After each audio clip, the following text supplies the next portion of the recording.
ജനാധിപത്യ വ്യവസ്ഥയുടെ അടിസ്ഥാനമാണ് പഞ്ചായത്ത്. ഗ്രാമീണ തലത്തിലുള്ള ഏറ്റവും ചെറിയ തദ്ദേശ സ്വയംഭരണ സ്ഥാപനം. വലിയ തീരുമാനങ്ങളിലേക്ക് രാജ്യത്തെ നയിക്കുന്നതിന്റെ അടിത്തറ പഞ്ചായത്തുകളും അവിടുത്തെ ഭരണ സംവിധാനങ്ങളുമാണ്. മഹാത്മാഗാന്ധിയുടെ ആശയത്തിലൂന്നിയ ഗ്രാമസ്വരാജ് എന്ന വലിയ സങ്കല്പത്തിന്റെ യാഥാർത്ഥ്യമാണ് പഞ്ചായത്തുകൾ. ഓരോ ഗ്രാമപഞ്ചായത്തുകളുടെയും വികസന പ്രവർത്തനങ്ങൾ അറിയുക എന്നത് ജനങ്ങളുടെ അവകാശമാണ്. അതുകൊണ്ട് തന്നെ കേരള വിഷൻ ന്യൂസ് ഓരോ പഞ്ചായത്തുകളിലെയും പ്രസിഡന്റുമാർക്ക് തങ്ങൾ നടത്തിയ വികസന പ്രവർത്തനങ്ങളെക്കുറിച്ച് പറയാനുള്ള അവസരം നൽകുകയാണ്. കേരളത്തിലെ എല്ലാ പഞ്ചായത്തുകളുടെയും പ്രസിഡന്റുമാർ ഇനിയുള്ള ദിവസങ്ങളിൽ തങ്ങളുടെ പഞ്ചായത്തുകളിൽ എന്തൊക്കെ വികസന പ്രവർത്തനങ്ങൾ ചെയ്തു, വരും കാല പദ്ധതികൾ എന്തൊക്കെയെന്നെല്ലാം ജനങ്ങളെ കേരള വിഷൻ ന്യൂസിന്റെ എന്റെ പഞ്ചായത്തിലൂടെ അറിയിക്കുകയാണ്. ഇന്നത്തെ അതിഥികളായി നമ്മളോടൊപ്പമുള്ളത് കോഴിക്കോട് ജില്ലയിലെ തിരുവമ്പാടി പഞ്ചായത്ത് പ്രസിഡന്റ് ബിന്ദു ജോൺസൺ, തിരുവനന്തപുരം ജില്ലയിലെ പള്ളിച്ചൽ പഞ്ചായത്ത് പ്രസിഡന്റ് കെ രാഗേഷ് എന്നിവരാണ്.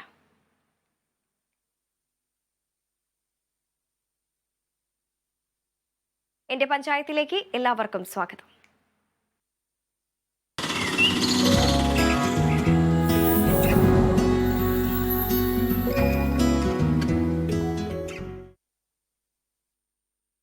കോഴിക്കോട് ജില്ലയിലെ മലയോര മേഖലയായ തിരുവമ്പാടി ഗ്രാമപഞ്ചായത്തിന്റെ ക്ഷേമ വികസന പ്രവർത്തനങ്ങളിലേക്കാണ് ആദ്യം നമ്മൾ പോകുന്നത്. പഞ്ചായത്തിന്റെ സമഗ്ര പ്രവർത്തന മികവിന് നിരവധി പുരസ്കാരങ്ങളുടെ നിറവിലാണ് ഈ തിരുവമ്പാടി പഞ്ചായത്തുള്ളത്. പഞ്ചായത്തിന്റെ എല്ലാ വാർഡുകളിലും കുടിവെള്ളം എത്തിക്കുക, കാർഷിക മേഖലയിലെ ഉന്നമനം, പാർപ്പിട നിർമ്മാണ പദ്ധതിയിലടക്കം സജീവമാണ് തിരുവമ്പാടി പഞ്ചായത്ത്. തിരുവമ്പാടി പഞ്ചായത്ത് പ്രസിഡന്റ് ബിന്ദു ജോൺസൺ ഉണ്ട്. ശ്രീമതി ബിന്ദു ജോൺസൺ, നമസ്കാരം. ഈ ഒരു ഭരണ കാലയളവിൽ എത്രത്തോളം പഞ്ചായത്തിന്റെ സാധാരണ ജനങ്ങളുടെ പ്രശ്നങ്ങളിൽ ഇടപെടാൻ കഴിഞ്ഞു? ഇതുവരെ നടത്തിയ വികസന പ്രവർത്തനങ്ങളെ കുറിച്ച് എങ്ങനെയാണ് ഒറ്റ നോട്ടത്തിലൊന്ന് വിലയിരുത്താനാവുക? തിരുവമ്പാടി ഗ്രാമപഞ്ചായത്ത് അധികാരത്തിലേറുന്ന സമയത്ത് ഏറ്റവും കൂടുതൽ വെല്ലുവിളി നേരിട്ടിരുന്ന ഒരു പ്രശ്നം എന്ന് പറയുന്ന മാലിന്യ പ്രശ്നം തന്നെയായിരുന്നു. ഞങ്ങൾക്ക് ഒരു MCF ഉണ്ടായിരുന്നത് പ്രവർത്തനരഹിതമായി കിടക്കുകയായിരുന്നു. അതിനെ പ്രവർത്തന സജ്ജമാക്കി വരുന്നതിന് വേണ്ടി ഞങ്ങൾ ഒത്തിരിയേറെ കഷ്ടപ്പെടേണ്ടി വന്നു. എങ്കിലും ഇപ്പോൾ ഏറ്റവും നല്ല, കേരളത്തിലെ തന്നെ ഏറ്റവും നല്ല അറിയപ്പെടുന്ന ഒരു MCF ആയിട്ട് പ്രവർത്തിപ്പിക്കുന്നതിന് ഞങ്ങൾക്ക് സാധിച്ചിട്ടുണ്ട്. 34 ഹരിതകർമ്മ സേനാംഗങ്ങളോടൊപ്പമാണ് ഞങ്ങൾ പ്രവർത്തനങ്ങൾ ഏറ്റെടുത്ത് കൊണ്ടുപോകുന്നത്. 34 ഹരിതകർമ്മ സേനാംഗങ്ങൾ വീടുകൾ തോറുമുള്ള ഡോർ ടു ഡോർ കളക്ഷൻ എല്ലാ മാസവും വീടുകളിൽ ചെന്ന് പ്ലാസ്റ്റിക് മാലിന്യങ്ങളും തുണികളും ചില്ലുകുപ്പികളും അടക്കം എടുത്തു പോരുന്നു. അവിടുത്തെ മാലിന്യങ്ങൾ നീക്കം ചെയ്യുന്നുണ്ട്. അതോടൊപ്പം നമ്മുടെ അങ്ങാടികളിലെ ജൈവ മാലിന്യങ്ങള് എടുത്ത് വളം ഉണ്ടാക്കി വിറ്റ് വരുമാനം കണ്ടെത്തുന്ന രീതിയിലേക്കും നമ്മൾ ഹരിതകർമ്മ സേനാംഗങ്ങളെ ഒത്തിരി മുകളിലേക്ക് പരിപോഷിപ്പിച്ചെത്തിയിട്ടുണ്ട്. ഞങ്ങൾ ഭരണസമിതി അംഗം കയറുന്ന സമയത്ത് 300 രൂപ വേതനം വാങ്ങിയിരുന്ന ഹരിതകർമ്മ സേനാംഗങ്ങൾ ഇന്ന് 800 രൂപ ദിവസ വേതനം വാങ്ങിക്കൊണ്ടാണ് അവിടെ പ്രവർത്തനങ്ങൾ മുൻപോട്ട് കൊണ്ടുപോകുന്നത്.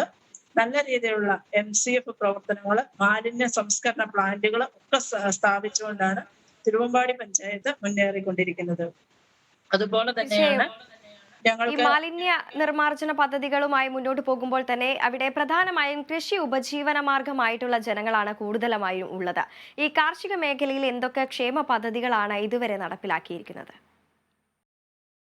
കാർഷിക മേഖലകളില് ഒത്തിരിയേറെ ജനക്ഷേമ പ്രവർത്തനങ്ങൾ നടത്താൻ നമുക്ക് സാധിച്ചു. നമ്മൾ വിത്തും വളവും കൊടുത്ത് കർഷകരെ മുൻപന്തിയിലേക്ക് കൊണ്ടുവരാൻ നോക്കുന്നുണ്ട്. പക്ഷേ നമ്മൾക്ക് ഏറ്റവും ഭീഷണിയായി നിൽക്കുന്നത് വന്യജീവി ആക്രമണം തന്നെയാണ്. കാട്ടാനയുടെയും കാട്ടുകുരങ്ങിന്റെയും പന്നിയുടെയും ഒക്കെ ആക്രമണം കാരണം ജനങ്ങൾ വല്ലാണ്ട് ബുദ്ധിമുട്ടുന്നുണ്ട്. അതോടൊപ്പം മലയോര മേഖലയായ തിരുവമ്പാടി പഞ്ചായത്തില് മണ്ണിടിച്ചിൽ മൂലവും ഉരുൾപൊട്ടൽ മൂലവും കാറ്റടിച്ചും ഒക്കെ ഒത്തിരിയേറെ കൃഷിനാശങ്ങൾ സംഭവിക്കുന്നുണ്ട്. കൃഷിനാശം സംഭവിക്കുന്നവർക്ക് മതിയായ രീതിയിൽ അവരുടെ കൃഷിക്കുള്ള ഒരു നമ്മുടെ എന്താ പറയാ പാരിതോഷികം വാങ്ങിക്കൊടുക്കാൻ നമ്മൾക്ക് കഴിയുന്നില്ല എന്നുള്ളത് ഏറ്റവും വലിയ വിഷമം തന്നെയാണ്. അവരുടെ നഷ്ടം എന്നും നഷ്ടമായിട്ട് തന്നെ തുടരുകയാണ്. കൃഷിയെ പ്രോത്സാഹിപ്പിക്കുന്ന ഒത്തിരിയേറെ ജനങ്ങൾ നമ്മൾക്ക് ഇവിടെയുണ്ട്. പല രീതിയിലും കൃഷിഭവൻ മുഖേന നമ്മൾ ആനുകൂല്യങ്ങൾ കൊടുത്തുകൊണ്ടിരിക്കുന്നു. വളം സബ്സിഡി ഇനത്തിൽ നമ്മൾ ഇറക്കി കൊടുക്കാറുണ്ട്. ജൈവവളം അടുത്ത് തന്നെ നമ്മളുടെ MCF-ല് നമ്മുടെ ഹരിതകർമ്മ സേനാംഗങ്ങൾക്ക് ഞങ്ങൾ 10 ലക്ഷം രൂപ മുടക്കിയാണ് വള നിർമ്മാണ യൂണിറ്റ് ഒരു മെഷീൻ വാങ്ങി കൊടുത്തിരിക്കുന്നത്. ആ മെഷീനിൽ ഇപ്പോൾ ജൈവ വേസ്റ്റുകൾ വളമാക്കി പുറത്തേക്ക് വരുന്നു. അത് ഈ തിരുവമ്പാടി പഞ്ചായത്തിൽ തന്നെയുള്ള ജനങ്ങൾക്ക് ജൈവവളമായി കൊടുത്തുകൊണ്ട് ഞങ്ങൾ ജനങ്ങളുടെ ആവശ്യങ്ങൾ കണ്ടറിഞ്ഞ് പ്രവർത്തിച്ചു പോകുന്ന ഒരു പഞ്ചായത്തായി മാറിക്കൊണ്ടിരിക്കുകയാണ്. അതോടൊപ്പം തന്നെ ഈ ഒരു ജൈവ നിർമ്മാണ യൂണിറ്റിനോടൊപ്പം തന്നെ എടുത്തു പറയേണ്ടത് ഈ ഒരു തിരുവമ്പാടി ഗ്രാമപഞ്ചായത്തിലെ മുഴുവൻ ഈ ഒരു അങ്ങാടി കേന്ദ്രീകരിച്ചുള്ള മാലിന്യങ്ങളെല്ലാം തന്നെ ശേഖരിച്ചുകൊണ്ടാണല്ലോ ഈ ഒരു പ്രവർത്തനം കൂടുതലായി മുന്നോട്ട് പോകുന്നത്. അങ്ങാടി കേന്ദ്രീകരിച്ച് തന്നെയല്ല, വീടുകൾ കേന്ദ്രീകരിച്ചുമുണ്ട്. നമ്മുടെ വീടുകളില് ബൊക്കാഷി ബക്കറ്റുകൾ നൽകിക്കൊണ്ട് ജൈവ മാലിന്യങ്ങള് വീടുകളിൽ ശേഖരിക്കുന്നതിനുള്ള സംവിധാനം ചെയ്തു കൊടുത്തിട്ടുണ്ട്. അത് നല്ല വളമായിട്ട് അവർക്ക് ഉപയോഗിക്കാൻ കഴിയുന്നുണ്ട്. ബൊക്കാഷി ബക്കറ്റിന് കഴിഞ്ഞ വർഷം നമ്മൾ 22 ലക്ഷം രൂപ വകയിരുത്തിയപ്പോൾ ഈ വർഷം 28 ലക്ഷം രൂപയോളം വകയിരുത്തിക്കൊണ്ടാണ് ബൊക്കാഷി ബക്കറ്റുകൾ നമ്മൾ ജനങ്ങളിലേക്ക് എത്തിക്കുന്നത്. അതോടൊപ്പം തൊഴിലുറപ്പില് സോക്ക് പിറ്റ് നിർമ്മാണം നടത്തിക്കൊണ്ട് എല്ലാ വീടുകൾക്കും തന്നെ സോക്ക് പിറ്റ് നൽകി അവരുടെ മാലിന്യങ്ങൾ ശേഖരിച്ചു വെക്കുന്നതിനുള്ള സംവിധാനങ്ങൾ ചെയ്യുന്നുണ്ട്. അത് വളമാക്കി ഉപയോഗിക്കുന്നതിനുള്ള ക്ലാസ്സുകളും പഠന ക്ലാസ്സുകളും അവർക്ക് നൽകുന്നുമുണ്ട്. ശ്രീമതി ബിന്ദു, അതോടൊപ്പം തന്നെ ജനങ്ങൾ പ്രധാനമായും അഭിമുഖീകരിക്കുന്ന അടിസ്ഥാന പ്രശ്നമാണ് പാർപ്പിട സൗകര്യം. ഇതെല്ലാം എത്രത്തോളം ഈ ഒരു പഞ്ചായത്തിൽ നടപ്പിലാക്കാൻ സാധിച്ചിട്ടുണ്ട്? ഞങ്ങൾ ഭരണത്തിൽ കയറിയതിനു ശേഷം 183 പേർക്ക് ലൈഫ് ഭവന പദ്ധതി പ്രകാരം വീട് കൊടുക്കുന്നതിന് സാധിച്ചു. 33 വീടുകൾ ഇപ്പോൾ ഭാഗികമായിട്ട് പൂർത്തീകരിച്ചു, ബാക്കി പൂർത്തീകരിക്കാനായിട്ട് നിൽക്കുന്നുണ്ട്. ഏകദേശം എല്ലാവർക്കും തന്നെ വീട് റിപ്പയറിംഗ് കൊടുത്തുകൊണ്ട് ആവശ്യമുള്ളവർക്ക് പരമാവധി വീട് സർക്കാരിൽ നിന്ന് കിട്ടുന്ന ധനസഹായം ഉപയോഗിച്ചുകൊണ്ട് തന്നെ വീട് റിപ്പയറിംഗ് ആയിട്ടും ഭവന നിർമ്മാണ പദ്ധതിയായിട്ടും നമ്മൾക്ക് കൊടുക്കാൻ സാധിച്ചിട്ടുണ്ട്. ഒപ്പം തന്നെ ഒരു പുരസ്കാര നിറവിലാണ് ഈ തിരുവമ്പാടി ഗ്രാമപഞ്ചായത്ത് ഉള്ളത് എന്നറിയാൻ സാധിക്കുന്നു.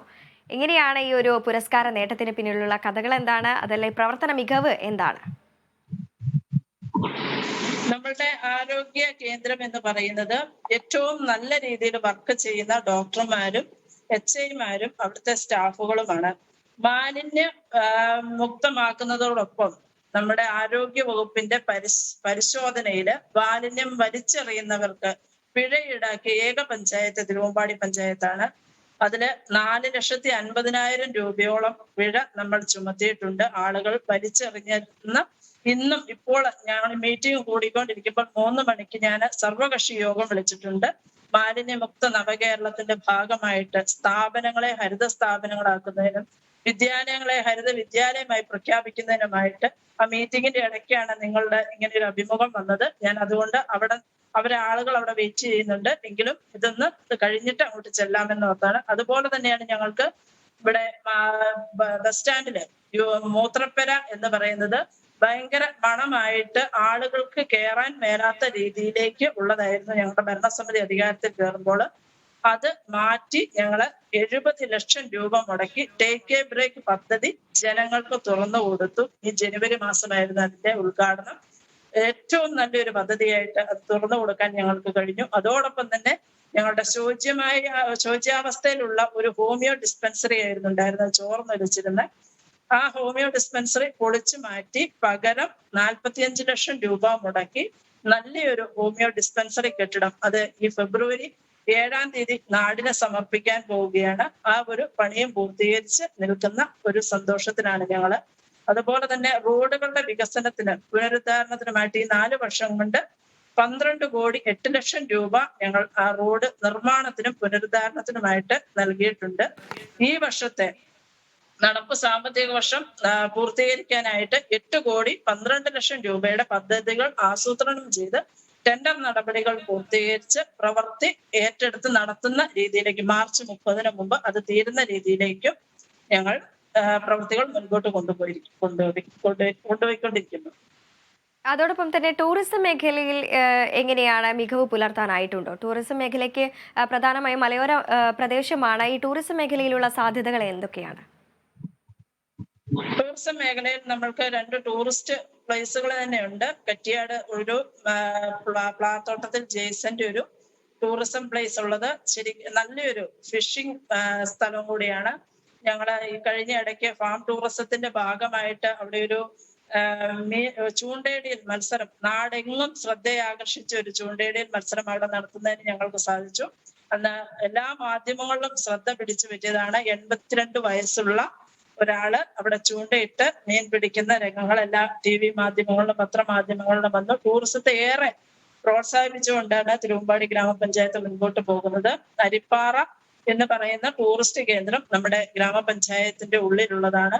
ആ അരിപ്പാറ ടൂറിസ്റ്റ് കേന്ദ്രത്തെ ഏറ്റവും നല്ല രീതിയിൽ പരിപാലിച്ചുകൊണ്ട് അവിടെ വരുന്ന വേസ്റ്റുകൾ നിർമ്മാർജ്ജനം ചെയ്യുന്നതിനുള്ള ബിന്നുകളടക്കം സ്ഥാപിച്ചുകൊണ്ടാണ് ഞങ്ങൾ മുൻപോട്ട് പോയിക്കൊണ്ടിരിക്കുന്നത്.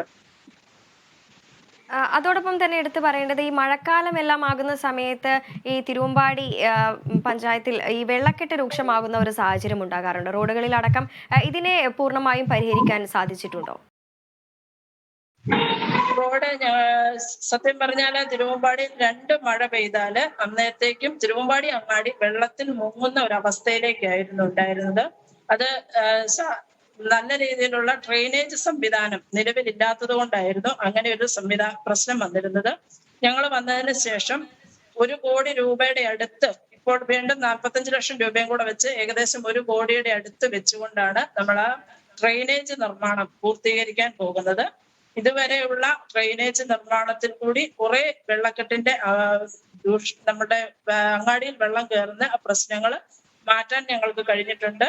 ഒരു 80% അതിന് പരിഹാരമായിട്ടുണ്ട്.